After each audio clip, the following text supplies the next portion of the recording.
Good afternoon mga kalapatids. Another day. It's 1 p.m. Right now. Temperature natin dito sa London is 20 degree. Successful yung training natin kahapon. Walang nadisgrasya. Nag-work yung 2 pigeon toss natin kahapon. Actually, nung pagkatapos nga pala nating mag-training kahapon, nung pagka-release ko lahat ng ibon, naka-receive ako ng phone call kay paring Van Sanchez. Ang sabi niya sa akin, paring Ards, yung race na cancel na for Saturday. So, marking Saturday, Sunday na ang race. May problema. Kasi po, just to let you know, qualified referee po ako. Ako'y Basketball England qualified referee. May referee po akong 2 games bukas, Sunday. So, kung matatapos yun ng maaga, well and good. Kung pakakawala naman po ang ibon ng mga 7 to 8, magkakaproblema. Kasi walang magkaklak ng mga ibon kung may darating from 285 kilometers. Ngayon, ang inaano ko kung namang magpe-favor sa akin, kung i-release ng a bit later, mga between 9 and 10, doon okay yun. Makakahabol pa ako siguro kasi ang lili pa rin ng mga ibon. Siguro abutin sila ng 4 to 4 and a half hours. Pero it's going to be a bit of hard race kasi east wind. Malamig. May kalamigan ngayon, hindi magandang itang araw.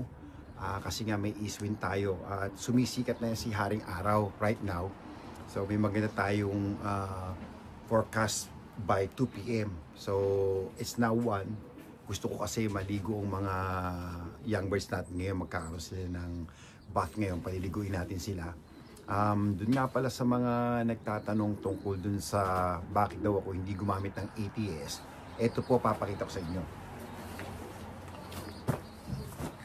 Meron po akong Unicorn ETS system.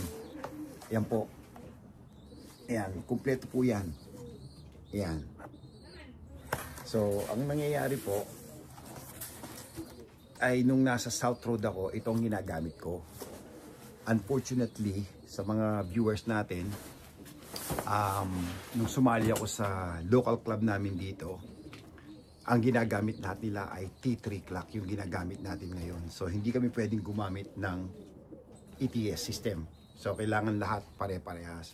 So, lahat kami huli ng ibon, tapos i-strike mo doon sa clock, T3 clock. Pagbulot ng rubber, clock T3.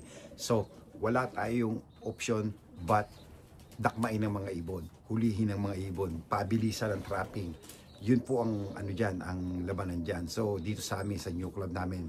So, sa ibang federation, o sa federation namin, yung iba gumagamit ng ATS, unfortunately nga, yung club namin mismo, talagang ang ginagamit ay T3 lang. So, wala tayong magagawa. Again, mga kalapatids, pagpasensyahan nyo na po kung dinadakma ako mga ibon instead na nasa ATS tayo yung electronical system. Ayun ang magagawa ko, sir bossing. Yun lang po ang magagawa natin ngayon. So, ayun, again ho, meron po akong electronical system na nilalagyan ng chip ang mga ibon na hindi mo nahuhulihin, hindi mo nadadakmain. Papasok na lang, pag-apak, tutunog na yan.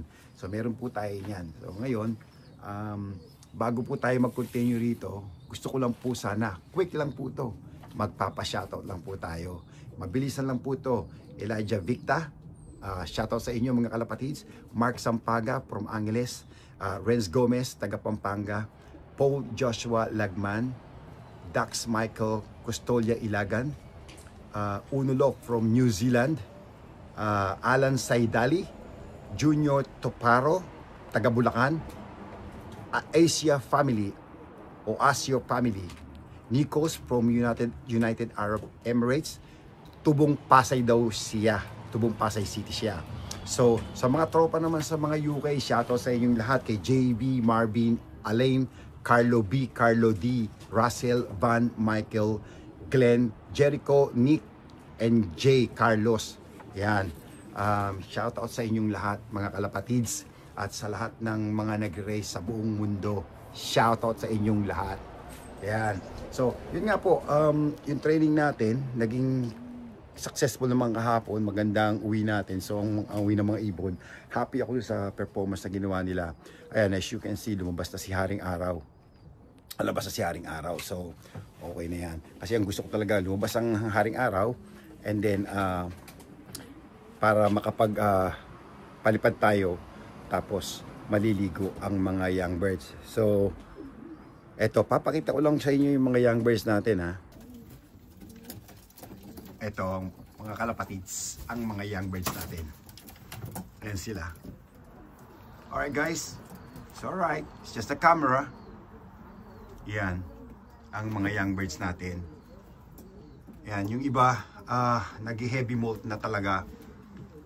Nag-worry lang ako kasi kamukha nitong white flight na to.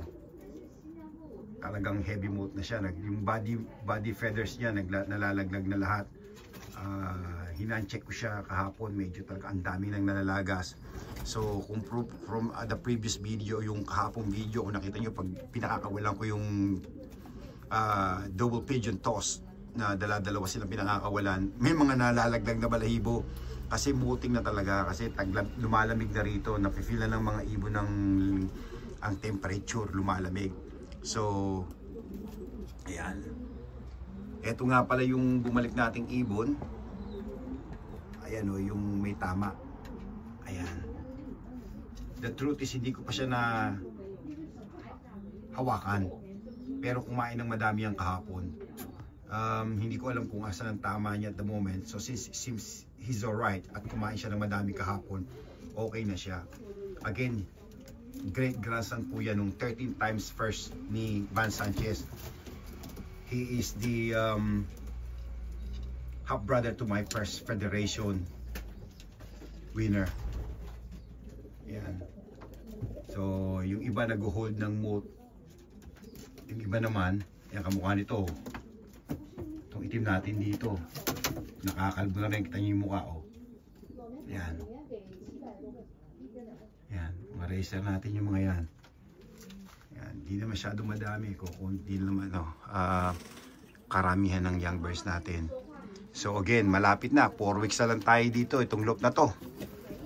After ng final race sa Blado ng 250 miles, ito pong loop na to ay magigiba na.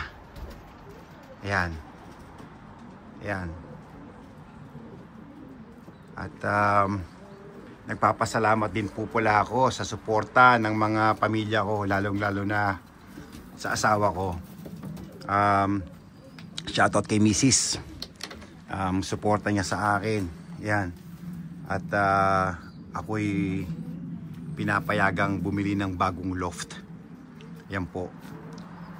Imagine, pinapayagan po ako bumili ng bagong loft ni Mrs. So, I'm so happy for that. Alam niyo naman, ito lang tayo, alam natin yung mga pag-iibon, talagang mahirap yan, ano? At kailangan tutok na tutok tayo dyan. Kaya ako, gusto ko rin yung mahusay na loft. Yung po yung sa dulo ang ano ko, ang hen section ko. Tapos dito ang mga cocks nakahiwalay. Pero may mga nag-ano ko diyan, may mga nagbi-breed akong may mga nest ako diyan, mga boxes na nagbi-breed. So majority ng breeder ko na mga nandiyan sila. So nagsasama lang ako ng hen kapag breeding season. Diyan tayo kumukuha ng mga young bird majority na pang race. So yung mga young birds na natin, mga nandito, ayan, nandito yung mga magulang. Tapos dito naman sa widowwood ko, nandyan din naman yung mga ibang binibreed ko na diyan kumukuha tayo ng mga pang race natin. Sinusubukan. Ayan. Siguro susunod na vlog, papakita ko sa inyo yung mga ibon natin dito. I-share ko sa inyo yung mga winning pigeon natin. Tapos yung mga na-acquire ko, kasi po mahilig po akong bumili ng mga ibon sa one loop race. So dun sa mga suggest ko lang, sa mga bagong fancier dyan, kung gusto nyong mag-acquire ng mga ibon na proven racer na, which is what I'm doing right now. Dun ako talaga nag-acquire mga racing pigeon na sa akin, kasi mas gusto ko na yung subok eh. kesa yung kumakap-kap ka pa. Sa akin, yun na yun ha. Siyempre, iba-iba tayo ng kalibre sa pagpili ng mga kalapati. So, basta ako, ang alam ko lang ay, at least yung mga yon ex-racer na. So, ang tinatarget ko palagi yung mga nasa mga top 20 na Ace Pigeon. Pero kung kursunada ko, kahit wala siya sa top 20 ng Ace Pigeon, pag kursunada ko, kinukuha ko na rin. Ayan. Yan po mga young birds natin. Tsaka kung titignan nyo po, pagkatapos ng respiratory natin, uubuan tayo niya mga yan. Yan, nakikita nyo naman. Nag full blast tayo kahapon, pinakain ko sila ng marami. Yan, buwan tayo nila, walang rani po dyan. Makikita nyo, tabi-tabi sa mga kumakain. Pasensya na po. So, ang ginawa ko lang kapag kain nila, hinaluan ko lang ng olive oil, garlic with oregano. Tapos, nilagyan ko pa ng strike 2 na powder, yung kanilang patuka. So, hindi ako nagtakata, generous po ang ginawa ko. Pinakain ko sila ng marami para malinisan sila lalo. Tapos, ang drink nila kahapon, ang pinainom ko po sa kanila ay nag-boil po ako ng garlic with honey. Inubos po nila yon. Talagang literally ubos ang kanilang drink. So ngayon, ako, ang feeling ko okay na ang mga young birds natin.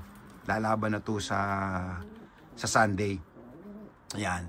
Again, hindi po kami mag-race bukas, Saturday. It's gonna be Sunday now. Ayan po mga young birds natin.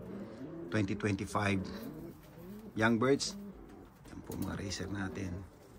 Nating special po yan. Pero ang sa akin ay talagang unang-una ay sa pag-young birds ay yung health nila. Again, hindi po ako gumagamit ng antibiotics for the past 10 years. Ngayon lang po, literally, nung nagkaroon ako ng respiratory problem. Kaya yan, magaang mga mata ng mga ibong ko.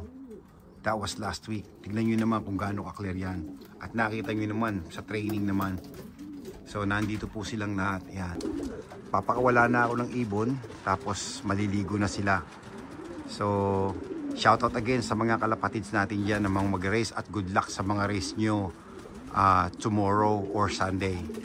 All the best, take care, and God bless.